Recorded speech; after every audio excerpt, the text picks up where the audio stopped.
Today, guys. Wonderful. Great. Good Amazing morning. Good morning. What's up, morning. Rich? Well, we're here today for Hey, a Pete. fireside chat with Rich Liu. Right before we start, we're gonna do a quick icebreaker, of course. And today's question is gonna be, what's an activity that just helps you reset and center yourself? Rich, you want to start us off? Oh gosh, yeah. I wish I could say something more exciting like climbing mountains or kite surfing, but I'd have to say for me, I love hitting the gym and working out, and just getting some of that energy out. Number one, and number two, probably listening to music. I got a little Benny Goodman in my CD player. I'm old school, and little John Denver, and when I'm with the kids, usually more like a Taylor Swift, Selena Gomez jam. Nice. Are I think if I recall correctly, your girls Yes, two girls. Good um memory. are they are they into the teens? Are they just ahead of the teen or just before the teens? Yes, I got a 12-year-old and a soon-to-be 10-year-old. So we're just in the tween land, which means Sweet. I don't know which version I'm going to get. The version that still wants to get the piggyback ride Mhm. around the house, or the version that's too cool for school and wants me to leave them alone. So I'm doing Nice. my best. Are you guys gonna be hitting up the Taylor Swift concert You series at know, all? Or like I know that I, that was like I've I have like a bunch yeah of staff who like freaked out because they couldn't get tickets.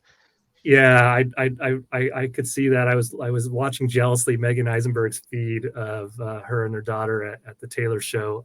I didn't get onto it, so we're not going to get around to it. But fortunately, I can Maybe it'll be follow people's maybe social there'll media feeds. there'll be a live cast, I'm sure. Elliot, what's your go-to? Similar to Rich, I love going to the gym, but lately, just to I don't know, be a little bit more peaceful with the activity, just going on a long walk. Get a coffee and just sit somewhere and people watch at times. That just really, it's serene. It's something new to me, but I've been really enjoying it. How about you, Nice. Pete? I think my main activities is anything like surrounding my 5-year-old, which is gonna be like Pokemon centric or Pokemon centric or Lego centric. It's pretty much it. It's like, choose your poison, right? That's like, Those are great activities. yeah, yeah, pretty Okay, much, sweet. or at least I tell myself that. Okay, I'm gonna get us into the content now, guys. Oh,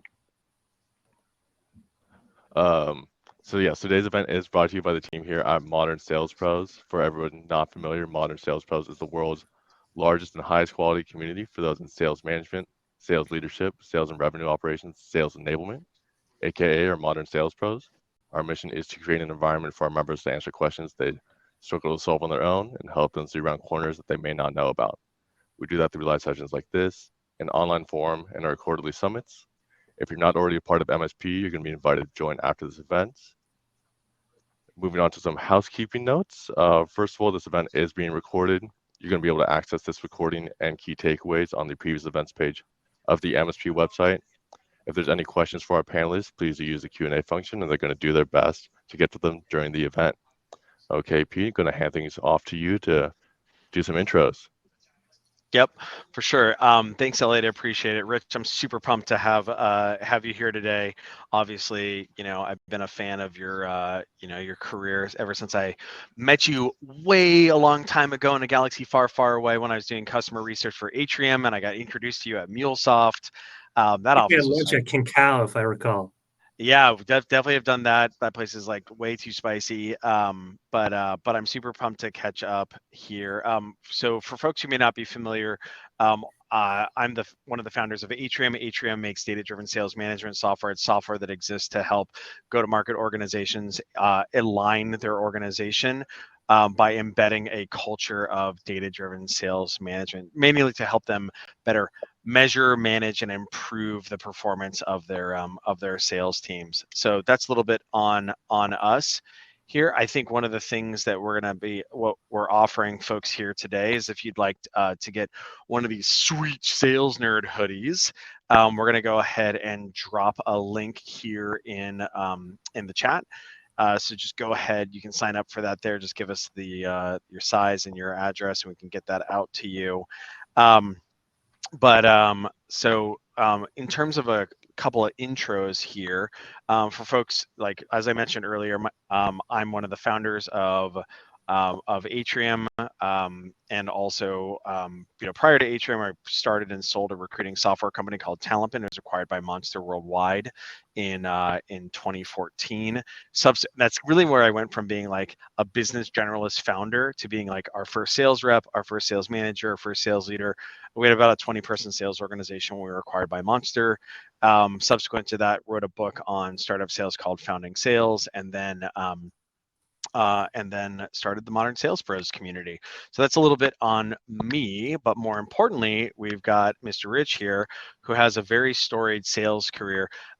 Rich, maybe you can, since we're going to cover a lot of this kind of like biographically a little bit in the content here, maybe you can just give folks a little bit of a sense of like, the last couple of roles here, and then we can kind of get into some of the topics we're going to be covering. Okay. Yeah, absolutely. Great to be here. And I remember Pete, the first time we met, I was thinking, wow, this guy's kind of a big deal. Why does he want to spend time with me? I'm glad I stayed in touch with you. But anyway, yeah. So I'm the CRO of Everlaw. We're a legal technology company, and basically our mission's to um, promote justice by illuminating the truth. And that sounds like one of those, Silicon Valley. Wow, flashy dude, mission. I did the Atrium version of that, man. I recognize it's a little lofty, but when you double click, what our platform does is we basically shrink that massive haystack of data that we're all creating through email, chat, all the other stuff we're doing when lawyers, when the Department of Justice, when a company's legal team needs to figure out what actually happened. And so we can really help folks sift through the haystack faster and find the truth. So we work with law firms, AmLaw 200 law firms. We work with the federal government, Department of Justice, Department of Interior, right?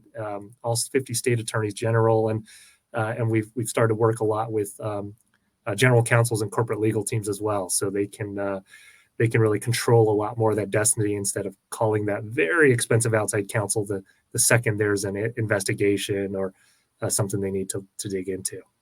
I love it. And then prior to that, you were at TripActions, which is Navan. Navan. Excuse me. Yeah. I'm used to the old logo, but yes. TripActions. Is that actually how that's pronounced? I thought it was Navan. Don't tell them that I said that. Like a navel orange. No, I think it's. Oh, it sounds delicious. It's very delicious. But yeah, I was the second CRO at TripActions, really helping us go from sort of a company that had hit its stride, really bringing this cutting edge consumer-like corporate travel experience that was meant to unseat Concur and the legacy corporate travel agencies to companies. They had gotten from basically good, really early adopter traction in cutting edge tech companies, many of which are probably on this call. And my job was to try to bring them mainstream across segments, across verticals globally. And so I was there for 3 years. We took it from about 100 folks to maybe 1,500 over that time, and the global expansion and sort of up and down industry. So really that phase of the journey, if you will, which I'm sure we can talk more about in terms of where folks are really focused of getting the product market fit, getting the first few customers, scaling into the mainstream, if you will, and beyond. Yeah, and like I think what I love about like your background and all the things that you've worked on is, and we were joking about this in the green room, it's like all these different types of sales motions, right? So like, Fisher Investments, taking it all the way back, right? Like Fisher Investments, dude. Keep my headset with me at all times. It's like tied to your ankle, isn't it? Like, dude, Fisher Investments, it's crazy, man. This is something that we're really blessed here at Atrium because like we get to like learn all the sales coaching trees. So we totally know, it's like literally in our pre-call planning notes.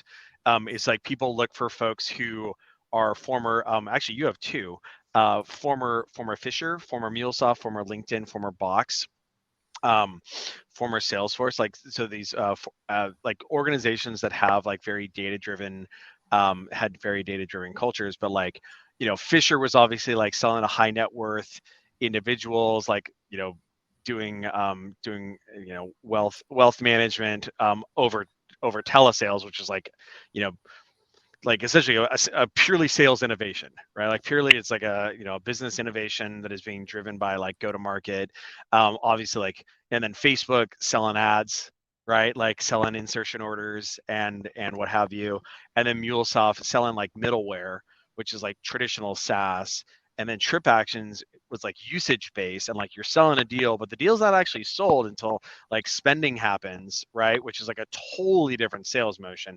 versus, you know, like MuleSoft, like, all right, cool, we're selling like signing a 3-year contract, right? And then we're gonna like do, you know, 90 days or like 120 days of implementation. So like just all these different like crazy kind of like different wrinkles of like go to market.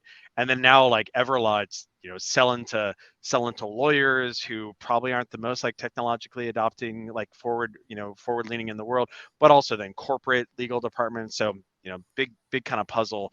And I think this actually might relate to one of the first topics I want to talk about is that you have a background in engineering, like biomedical engineering, and I think in undergrad. And did you ever do that professionally, or did you go straight into No, I'm not. sales? I realize I was not a very good engineer, so that's probably a good thing for all of us that I'm not developing the drugs we take. Yeah, exactly. So, I mean, I think maybe one of the things you could like comment on is just like, you know, you have an engineering background, right? And yet you ended up in sales. And so that's usually like, you know, at least like the anti-stereotype there. Maybe you can talk a little bit about how that's, you know, helped you in your career, because like it seems like it's working out okay. Yeah, that's you're generous. Thank you. There's a lot of luck involved, as I'm sure anybody here can tell you. You know, it's interesting. When I was interviewing for my first sales job, it was during the .com bust.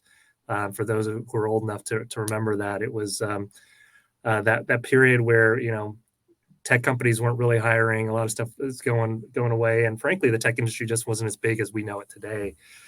So I got out of college. I wanted to move out west, and I knocked on the door of Fisher Investments, and you know, the company was trying to take this direct to consumer version of investment management out instead of going through Yeah. distributing through brokerage houses, financial advisors. And so it was Yep. basically a massive direct mail, internet direct, outbound cold calling Yep. machine.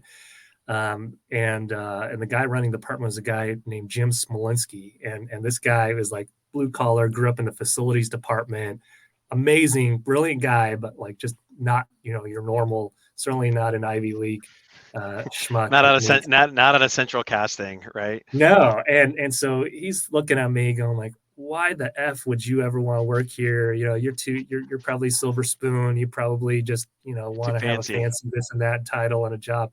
We build our own desks here. It's Formica countertop on top of metal filing cabinets.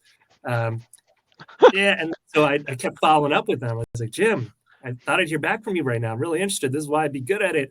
Probably like 3, 4 follow-up calls. I was like pounding I his love it. email and cell phone. And he finally gave me the job. He's like, all right, we'll give you a shot. And I walked the floor, and it was a lot of folks who had either grown up, you know, slinging stocks Something. Yeah. or something, and also Yep. a cohort of folks that were more recently out of school. And I felt really out of place. I think at the time, you know, didn't have a 911, didn't have the fancy cufflinks, didn't walk with a swagger, still don't walk with a swagger. Uh, and I sort of felt really out of place. And I realized, like, okay, well, I'm not an amazing communicator. I don't know much about the investment industry. I'm 20, 21, 22. Like, what can I do that's better than other folks? Like, one, I'm going to outwork other folks. Like, Yep. I'm going to at least make as many or more dials as the next person on the board. And two, like, maybe if I am a quote unquote engineer or can think better, how can I help us be smarter around how we sell, both for myself and eventually for my teams? And you know, one of the earliest things that I was trying to do was figuring out, like, we had this auto dialer, the machine that, you know, we all know now is predictive dialing. We'll dial a few lines at a time, depending on how many folks you're getting out there, and can optimize for drop off, you know, abandons. And I would find out, okay, can we download the data? And working with Dan Davis and Jim Honeywell, some of the early guys that you know, coming out and saying, okay, can we download the data and figure out what times a day we're better at reaching people? And oh, by the way, why don't I do my dialing then and do my other work at other times? And we found out stuff like, ooh, Love it. you know, 8 a.m. to 9 a.m. when everybody's getting their coffee, that's actually a really good time to find people local time to them, or even on their drives, like 7:38. And then that 4 or 5 p.m., 4 to 6 p.m., 7 p.m., 8 p.m. And I know anybody's ever got a cold call at 8 p.m. hates this, but like that time everybody's winding down, guess what? It's a really good time to reach people. So as long Yep. as you're actually not a jackass when you reach them, you're actually going to get someone and have a shot at the at-bat. And that was one of the early things that I realized, ooh, hey, maybe I don't need to be the biggest, uh, macho guy doing the thing, Yep. walking in the street. If we can just get a little smarter, maybe I can at least up my chances to hit my numbers and do well. And eventually that responded to doing it for the teams and the broader company. Dude, that is awesome. What a cool story. I remember when and like this was before InsideSales.com was out. So I don't know what software you guys were using for like your kind of It was like like a multi. Linux-based dialer that was literally downloaded onto a computer that we needed to, that we had like PBX boxes wired into them across the call center, or the sales floor. And every now and then it was running slowly. You'd have to run over there and reboot it so that you could get it to hopefully run a little bit faster. But it That's was that, definitely not inside that's sales. amazing because that's so fast. So I think there's a couple really like fascinating things that I take away from that. I always knew that Fisher. So one, when I point to Fisher, and also like Salesforce is kind of an example of this as well, where a go-to-market motion can be like the differentiator in the business more so than the technology. And what I mean by that, like, this isn't to dismiss any of the like the wealth management offerings that Fisher had in place or what have you, but traditionally the mechanism by which like wealth management was taken to market, as you were saying, was like going through a broker or like personal referrals or dinners and going to the golf course and so on and so forth. And the case of Fisher is just like, hey, look, like we're going to be able to get like phone number, like phone lists of these doctors and lawyers and fill in the blank, whoever the people are that we're targeting. Then like we can get in touch with them via direct mail, and then we can get in touch with them via calling, or like we have a hypothesis that we can, like, lo and behold, you can, right? And you just have to be really, and like that's the first thing that I think is that I would love everyone in the audience to kind of take away, is that like being awesome at go to market, like operationally excellent at go to market, can be a huge differentiator, a source of advantage in your organization. In fact, it like might be like one of the biggest sources of advantage, right? Like Salesforce is a good example of this, where the CRM category already existed, and we could say that like, oh well, I was the cloud or whatever. It's like, oh, it's just like hosted Oracle databases. But importantly, they were selling it to inside sales reps, right, versus outside sales reps with Siebel. The other thing that you point out that I think is fascinating is using like using smart analytics and thoughtfulness in order to do continuous like enhancement of that sales motion. So you had a hypothesis, you identified the fact that like connect rates were higher at these points in time.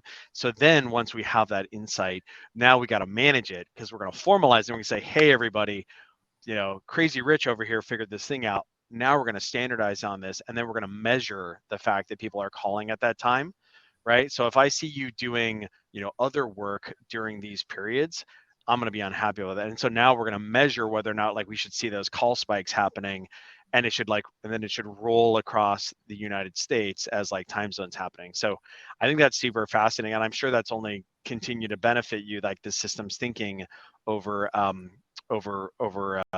rest of the rest of the organizations that you worked with.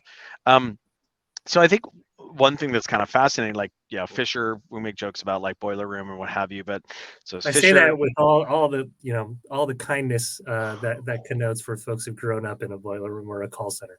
well, I think the important thing there is this is something like we're big Orem customers here at Atrium, and like nothing drives better performance than repetitions. Like, and I know that you were an athlete. I think you did volleyball, if I recall correctly. Good memory. Growing, just like doing like more repetitions actually makes it such that like you get better at what you do. It's kind of like the ophthalmologists in India who do like a dozen cataract surgeries a day, and they're just like flawless at them because they're just like jamming them out.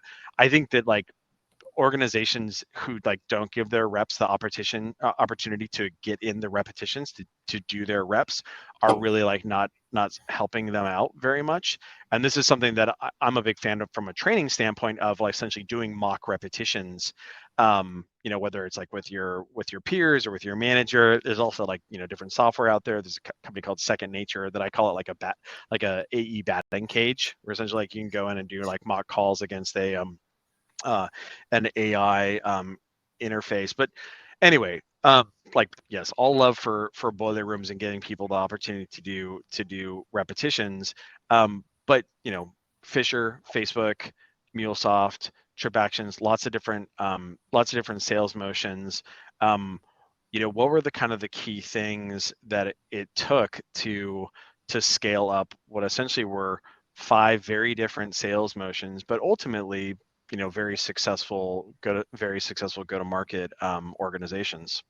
Yeah, it's a great question. And first of all, I'll say that there's a lot of luck involved with any of these. Anybody who will tell you otherwise is lying or has an inflated sense of self. Right. I would say it's a lot easier looking back than looking forward at like, hey, this works. We knew it was going to do it all the time. Let's go. And the reality is, it's a lot of messiness and trying to test and figure out what works and then go from there. You mentioned the idea of, the one thing that was helpful bringing more of that engineering mindset was that idea of like, the scientific method. Let's try different things and figure out what the core problem is. Like that example of at Fisher, it's how do we reach more people with fewer dials and at least get us a chance to get in the room with them. All of a sudden, that's like, okay, I'm going to schedule my power dialing hours, and maybe we can restructure our work shifts around these hours. Yeah. Maybe we can assign books of business based on a whole cascade with them. And I would say, that the having ended up seeing a lot of different types of go-to-markets in different industries, right? Consumer to this like media thing, to this hardcore software SaaS selling to CIOs, to the B2B2C like usage consumption based thing. And seeing anywhere from like the aggressive inside sales model plus a like field sales heavy, like MuleSoft is like a super heavy sale, SA, overlay rep, all that kind of stuff. Everywhere in the middle. I think just having that exposure was helpful to understand, building that set of plays and getting those experiences was helpful to understand and be broader instead of applying here's my playbook, the confirmation bias that I think as humans we normally tend to apply, right? If I've seen a software SaaS mid-market sale that looks like X ratios, X carry, like I'm more likely to look for the things that are going to show me, oh yeah, I've seen these signals, so therefore we got to do this. Meanwhile, we could probably, run at higher velocity and see if we can get actually better, volume of deals, even at lower ASP that we can go grow later in and expand models. So I think for me, it was trying to approach each one of those with an open mind to try to figure out, okay, what are the things that look similar that we can apply? Yep. And what are the things that look different that we might need to go look at other models to go solve for? So, for example, when I went to Facebook, I wanted to break into tech, and nobody was looking for somebody who's coming out of Fisher Investments where they could hire a zillion people that were coming out of Google or Yahoo at the time. Right. And so I finagled my way into the company by getting an intro to Cheryl, who then passed it to David Fisher, then passed it to Grady Burnett.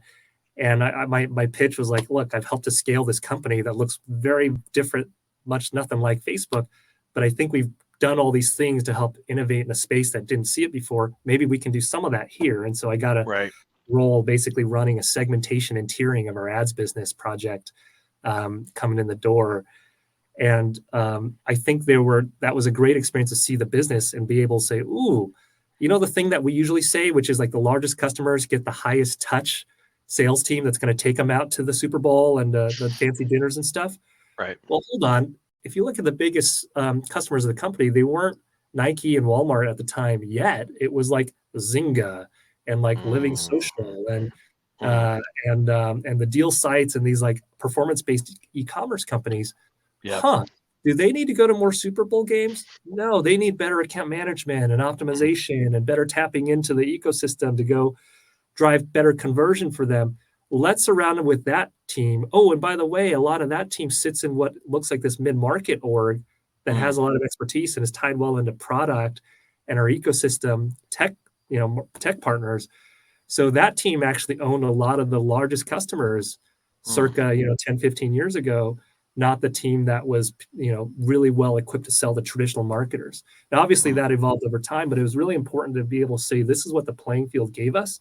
Let's go figure out what stuff we should be doing from the more traditional playbook and maybe where we need to think a little bit in a more unconstrained way, right?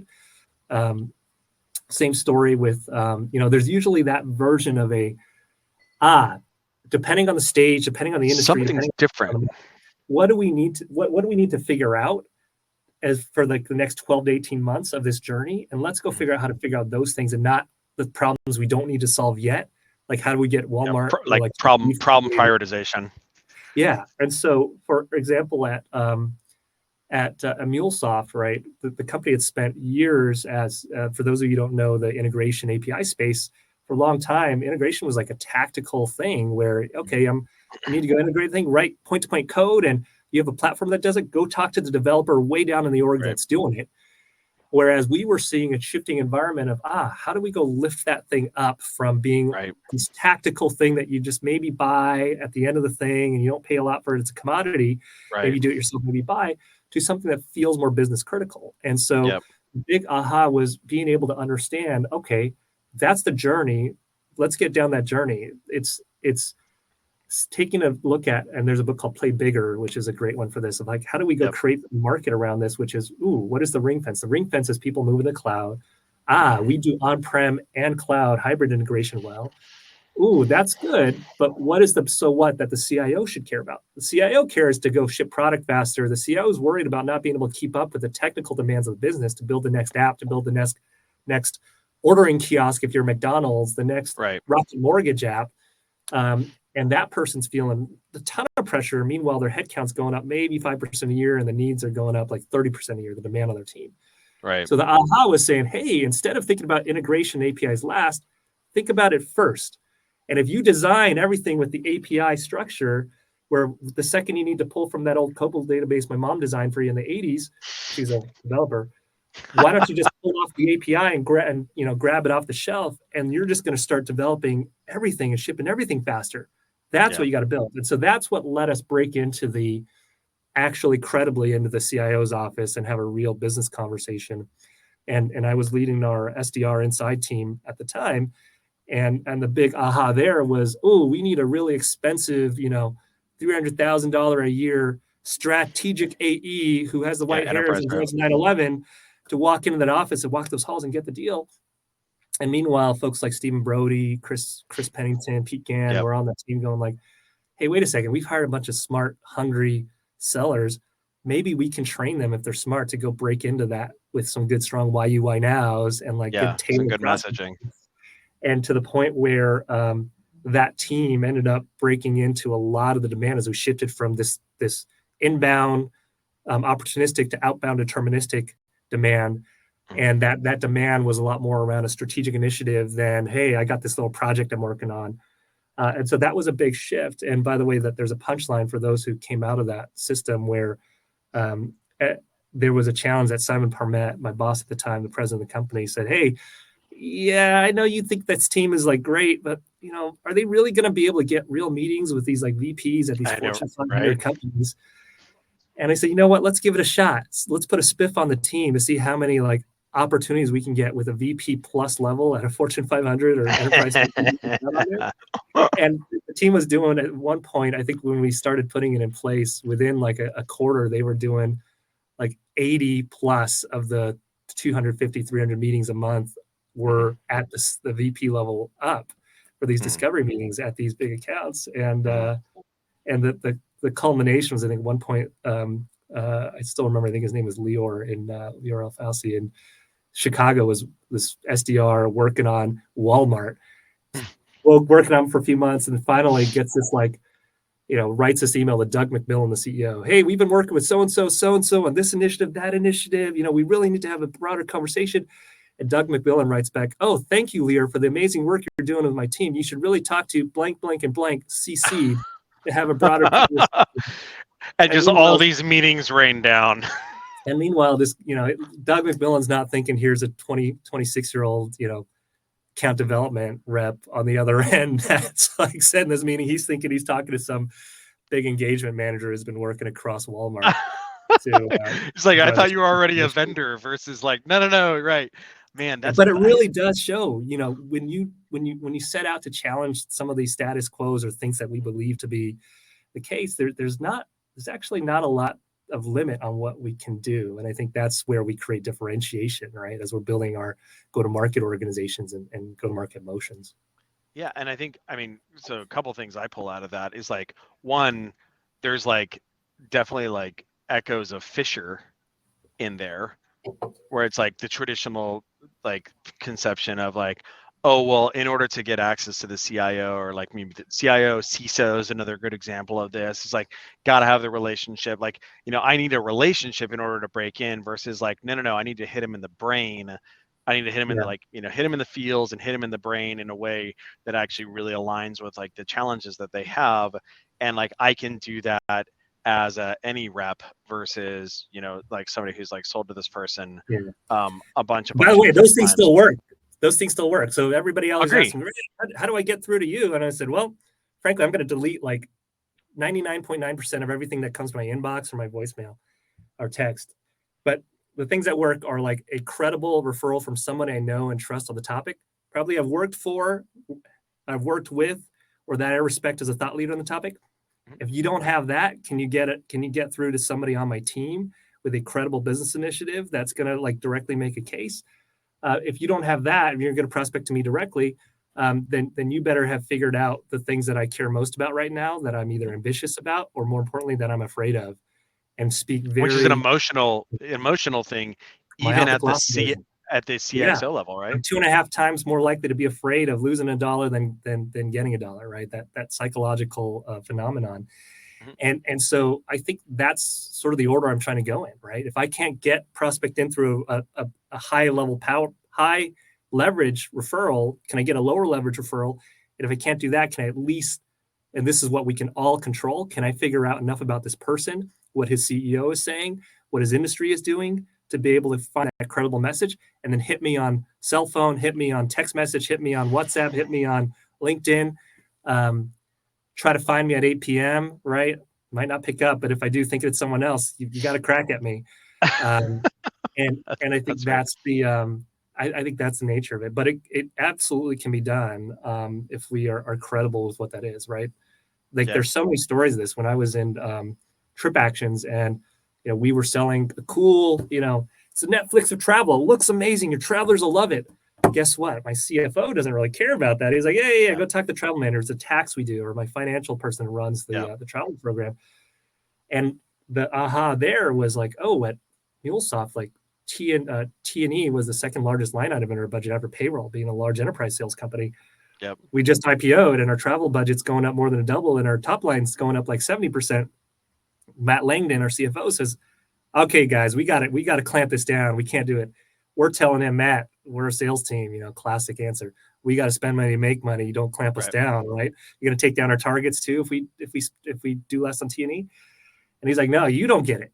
Like, this is the second largest line of the budget. If we don't do this, like, our company's got bigger problems. Like, we got to get to it. And we didn't have a great way to solve it. So, Sandeep Madhur, head of business analytics at the time, still works with me now, is out there trying to suck in all the data we can find about receipts that people put into Expensify or Concur, and piece together what department did what, all in retrospect. And meanwhile, here we are with this travel platform going, ooh, if you got adoption of your users, guess what? You got real-time visualization about what they're spending. When they buy it, was it above or below the median price for that flight or that hotel when they made the trip? Are they in policy? Are they not in policy? Now they have all the spend management through the cards as well, which is amazing in the integration. But now you actually have this strategic lever for the CFO to better visualize, control, and manage a pretty big piece of spend that otherwise just felt like a tax. We should be out there telling that story. Because the funny thing about that is, like, this is something that I think that like sellers and like the sales organization can do, is like, even though you might traditionally think of this as like more of a product marketing thing, where it's essentially like framing and like a narrative or what have you, but like you can take the product that's already on the shelf and just give it a little bit of a different like talk track, give it a little bit of a different branding, like recombobulate it a little bit, and like all of a sudden now it's resonant to a very different audience who potentially has like much higher spending authority. Like we're seeing this with Atrium in a very big way, where we have like a few hundred customers at this point, and historically in like 2017, 2018, 2019, those are smaller organizations, 10, 20, 30 person sales organizations. And only in the last like 18 months, 24 months have we come to realize that the notion of essentially like systematizing the way that a sales organization manages. So not when you have, it's not really a problem that you have when you have 2 managers or like 3 managers, like they can kind of cowboy manage. When you have 10 managers, you have 20 managers, you have 50 managers. At that point, what you want to do is you want to align them and systematize them. Like, hey, this is how you run a one-on-one. These are the analytics assets associated with this. This is how you run a pipe review. This is how you run a team meeting, et cetera. And as we've talked to some of these larger organizations, they're like, oh yeah, it's our SPM. SPM. What do you mean by that? Or like that's our sales performance management process, right? Like, and then somebody else has got a different acronym for it or whatever. Mm-hmm. And so, as we've been talking to these larger organizations, we like lead with that. It's like, cool. So like, how do you drive consistency and reliability in how your managers manage Mr. VP of sales operations, Right. Ms. CRO or whatever? And Right. they're like, man, we don't have a solution for that. And it drives me bananas, right? That's when Because it's the right time to sell to them. yeah, exactly, right. And so the thing with us was it's very similar to what you were describing with TripActions, where it's like the narrative still lands with the managers, like, hey, managers, like you want to be able to You manage still my want all metrics. those things. Yeah. Exactly, but like now this like very fancy person has like a very substantial use case that can resonate. 100%. It's like sorry, I'll say one last thing for I'm a force management fan, so as John Kaplan and Brian Walsh would say, you get delegated to who you sound like. And Sure. it could be the exact same product, but if I sound like, oh, I got a cool tool your travelers will love, hey, cool, go talk to sales managers, see if they want to try it out. Or wow, I got a strategic level for you, CFO. Here's why you'd be stupid not to look at it. Right? I need you to get on the phone. If I have something I know is that valuable to that person, it would be irresponsible of me to not give my whole heart and put myself out there and making sure they're listening, because it's going to help them. It's not me getting a sale. It's helping them because I think it actually does. And if we don't have that conviction in what we sell, we should either build it or sell something else. That's a good point. And I think this is a thing, and I kind of the next topic I want to talk about here is building high performing teams, which is, it's like, how do you, I call it installing backbone. Like, how do you install backbone in your sellers to such that they sound like the CFO or the CRO or the VP of sales operations, or whatever, such that they get delegated appropriately. I think you've done a lot of thinking around building high performing teams. Obviously Fisher is a great example of this. The MuleSoft team has an amazing diaspora as well. I think you have a bunch of MuleSofters. Is that what they're called? MuleSofters, Muleys. Thank you. At Everlaw with you right now. I think Rachel Beers is over there. She is. She's an awesome sales leader. And yeah. Tyler Peterson in the Fisher diaspora. Nice. So you think a lot about like building high performance teams. Like what are some kind of thoughts you might have, or things you would share with folks on how to do that? Yeah, I have a lot of thoughts on this. First, I'll say a couple things to your point about building or installing backbone. I struggled with that like my whole life. Even now, I'm like, fake it till you make it is very real with me. I'm this call trying not to sound stupid like a little kid who doesn't know what he's talking about. And it's some, that helps because maybe it makes me more vulnerable or approachable in some ways. But honestly, I spent a lot of my early part of my career feeling like I don't deserve to be here. Like, who am I to go talk to this successful 65-year-old professional around what they should do with their money? And meanwhile, I got $1,000 in the bank, and if I don't make my commission this month, I'm not making rent. Yeah. I think that version of, for me at least, there's some people that are born with it. We speak about like my Jim Honeywells of the world. Like, that guy was born with confidence coming out of the womb.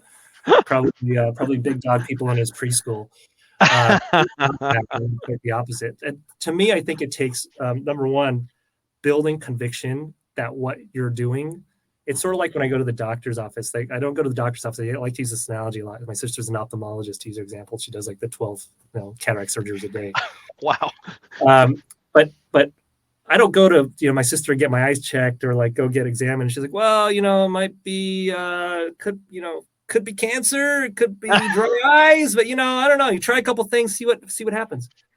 She's in there. She's saying, okay, I have my Harvard Medical School, I love that cup, my internship, all this training behind me, and the expertise of the body of medical research behind me. When I ask you questions, discovery questions, to figure out what's going on, what are your practices, how do you sleep? She's not afraid of asking me these questions. She knows that's what you need to go treat the person. And when she finds out what's going on and she makes an assessment, she is ice cold and telling me what I need to do. Not, think about these eye drops. You might think about the surgery, but it's up to you. Like, no, in my professional opinion, as the expert, you need to be doing X.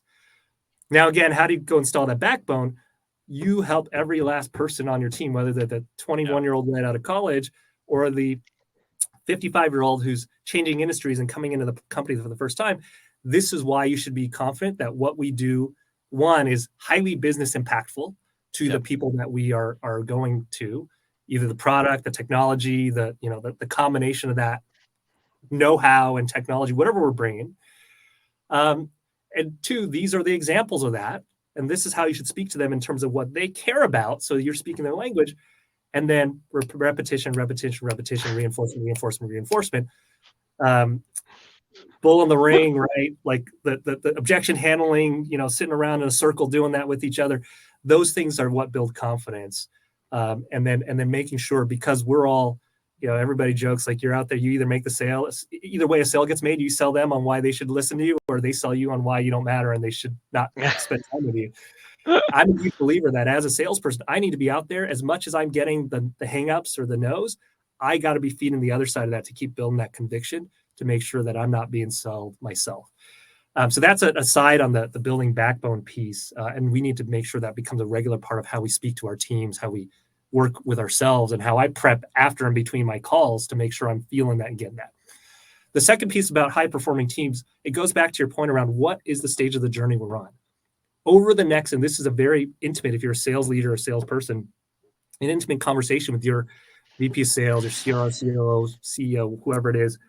What does great look like over the next year, over the next 6, 12, 18 months? Don't go too far out, because then we're going to be solving for stuff we don't need, right? Don't look backwards and try to think, okay, this is what we should have been doing before. What does this period look like? Is it, I'd love to go from mid-market or SMB selling to tackling the next tier of customers up? Is it, I need to be selling in the Bay Area to tech early adopters to what's the next set of companies outside of that? Is it, I need to go move from this tactical product sale to a solution or more of a business value type of sale? Is it, I just got to go put a right number of salespeople in place because I got someone's working and I got to grow capacity and make sure they're all ramping and delivering so that I'm growing my sort of, size of my go-to-market. Whatever those things are, let's be really crisp on what those 2 or 3 things are, not 5, not 10, 2 or 3, and even better, 1 or 2. Once we can figure that out, then we can figure out, okay, at the company level, this is what matters to us, right? At a go-to-market, AE, CSM, account manager, whatever the org is, what do those things look like for me as a department head or like in a team? And then cascading that down so that we can get really crisp about accountability. What are the 2 or 3 metrics or outcomes that each role is accountable for? Write them down. Make sure you have a measurement system in place. And then make sure that on a daily, weekly, monthly basis, you are tracking against that measurement. So for an AE, it might be, okay, we just grew a lot of AEs last year. We got to ramp them up. Great. Every sales leader, bookings, what's upstream of that? Pipeline coverage, what's stream of that? PG. Can we get a simple report in that says, what are the expectations against each one of those metrics for reps as they ramp up? And then every week, every month, every salesperson looks at their own report card. Every manager looks at their team's report card. And every region head, department head, so on, looks at their report card so that we can hold accountability, not to the, PTC, like let's go scare people, gray boy out of the tree type of thing, which again, there's value to that at times, but to just have an honest conversation around, hey, are we doing the things that we said we would do? If not, is it because our targets are off? Is our strategy off? Is our execution off? Or are people off? And let's go figure out how to solve that. So the more we can chunk down what good looks like into clear outcomes over clear periods and who's responsible for what, so that we can at least measure closely against that. Like, I think that's the name of the game, no matter what scale. Now, to your point, at different scales, it comes at different types of go-to-markets. If you're in a large enterprise sale, you maybe don't look at bookings every day or every week, right? You might look at it monthly or quarterly. you're in a velocity sale, I sure as heck want to look at dials and activity every day, maybe even every hour, depending on the speed, to understand how we're doing against that. And making sure you have a nested set of accountability through the org is really, really important. The tools will change. To your point, if I'm in a startup, I'm doing that in a spreadsheet. I'm doing a Salesforce report. On the whiteboard. Right? Write your sticks up. I was so proud when I go up and write my sticks up that day for the meetings I set. In a more sophisticated org, you might be in a more sophisticated tool set like Atrium, right? Yeah, for sure. I think I think this one of the things, if folks, what Rich was kind of talking through there, was notions of kind of crisp metrics to measure whatever the initiative is, but then importantly, there's like outcomes, intermediaries, like objectives, and then like activities.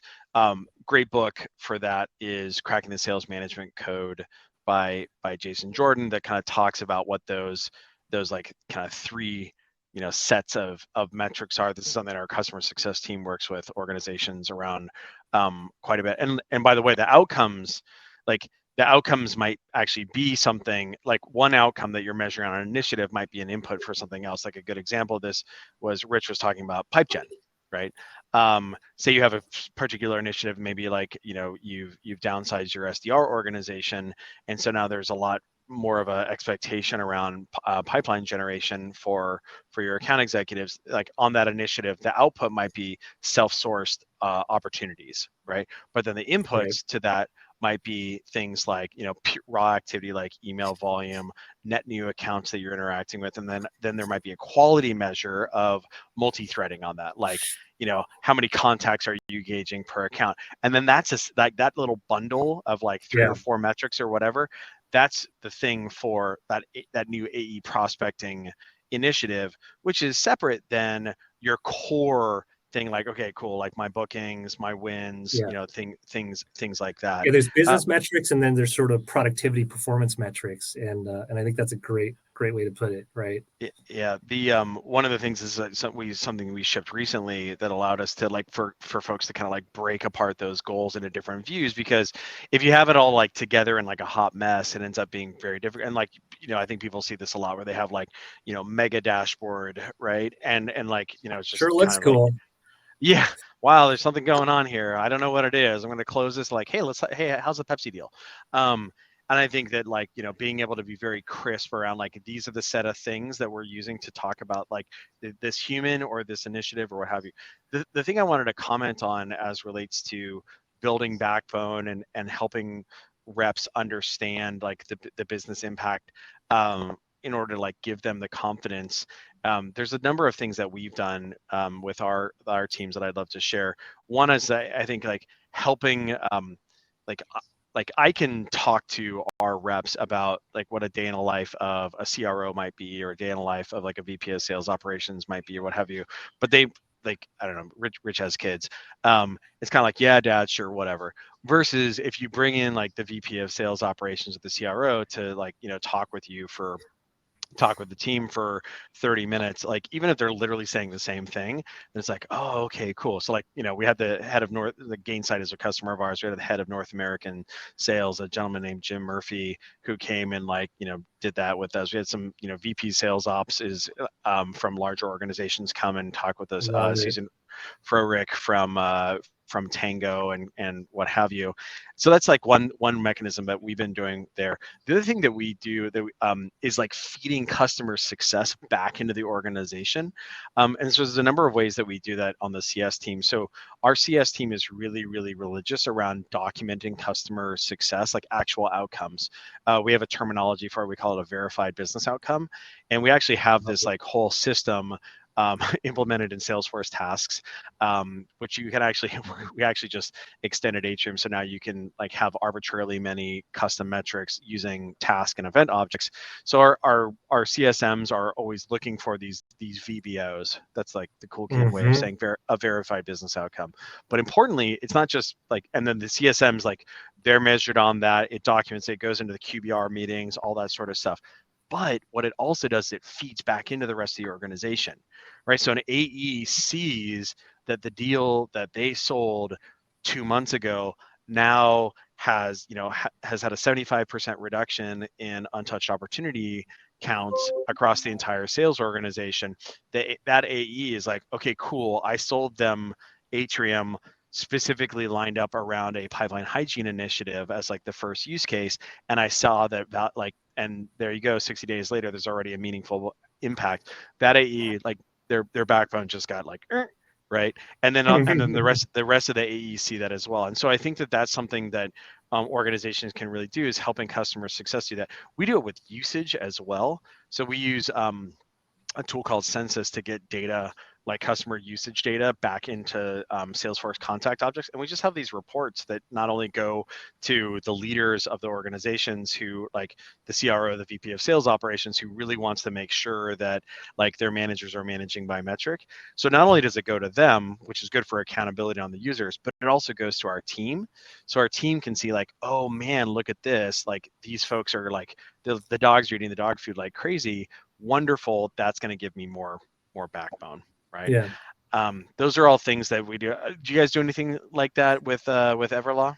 Yeah, it's a great shout out. And by the way, you were talking about kids, and I was thinking about Lori Jimenez, who's a CRO at WorkRamp, and she used to work.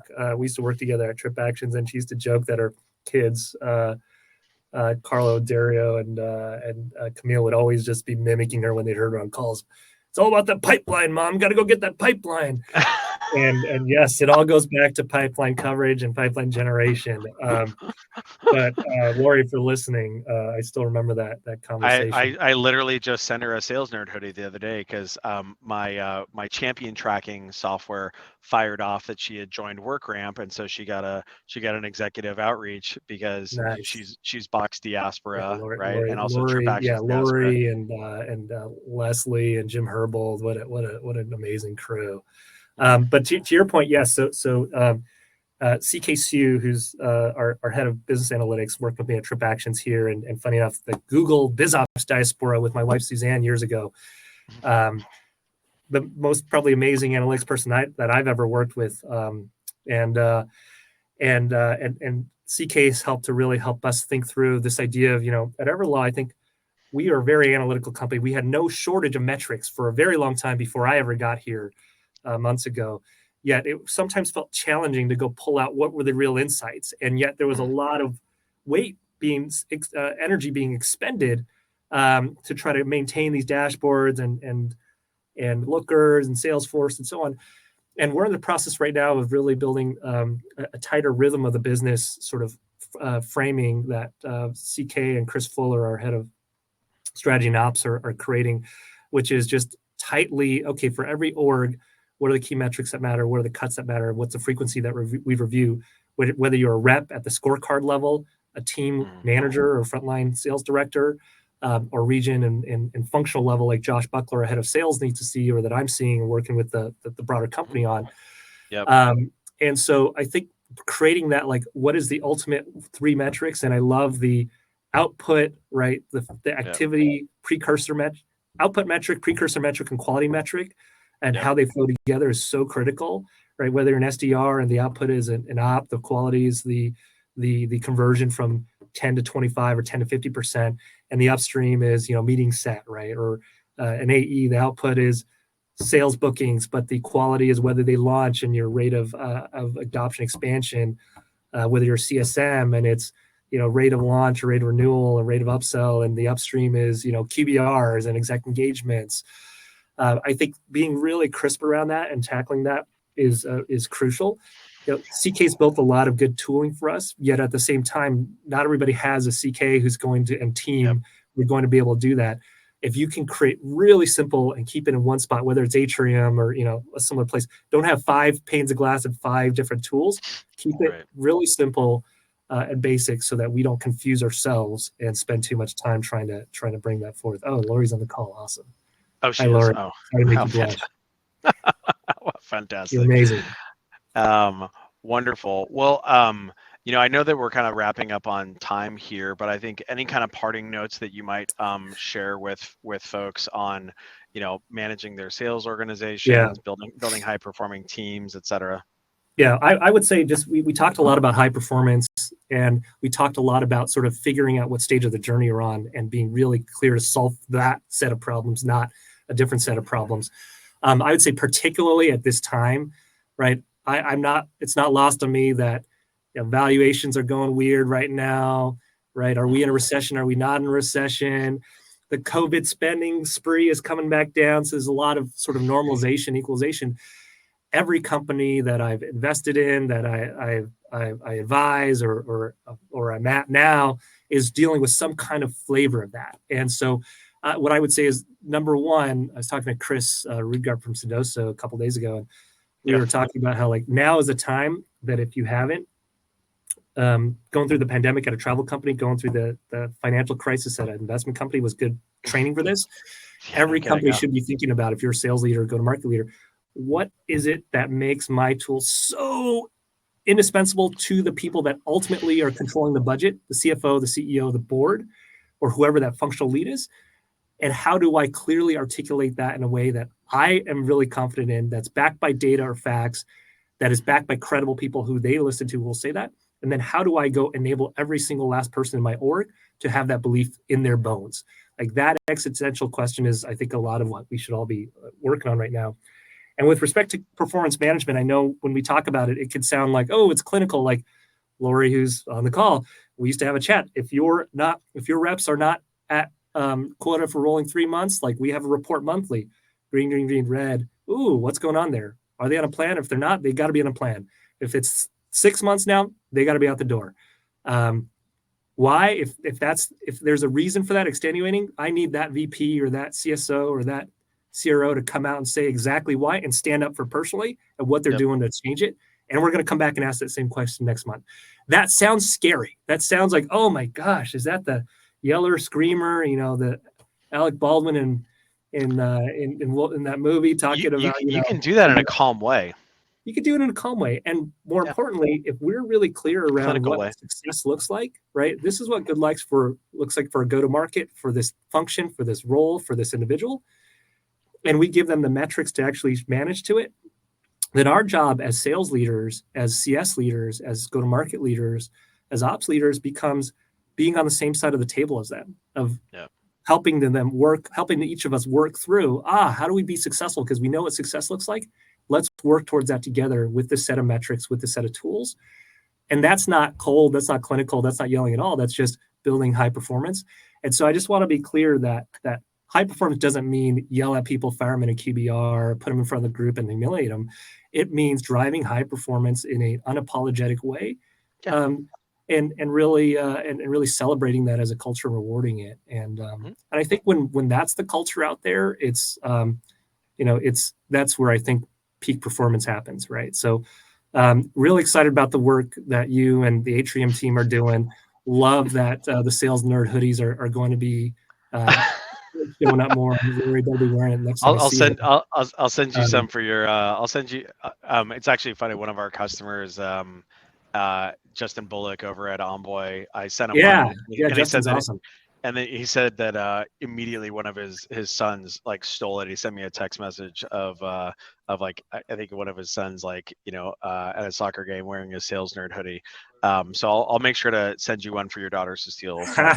That's when you know it's cool, when your tweens will grab it and take it instead of you trying to get them to wear it. So I was gonna say I was like really shocked. I was really shocked by that because his kid's like similar age as your daughters, and I was like, all right, I didn't realize like this was cool, but like I don't know, maybe it's like a cool in a dorky way, probably. No, that's awesome. Elliot, are you here to kick us out? I am. Yeah, we're gonna wrap things up now, guys. I want to thank everyone for attending. Big thank you to today's sponsor of today's event, Atrium. Make sure to check them out. Link to their site and to some wonderful goodies are in the chat. Big thank you to Pete and Rich for providing this amazing content. Recordings and key takeaways are going to be available on our page shortly. Don't forget to check out our upcoming events, and we'll see you guys next time. Take care. Great. Thanks so much, Pete. Thanks, Elliot. Take care. Bye-bye. Take care.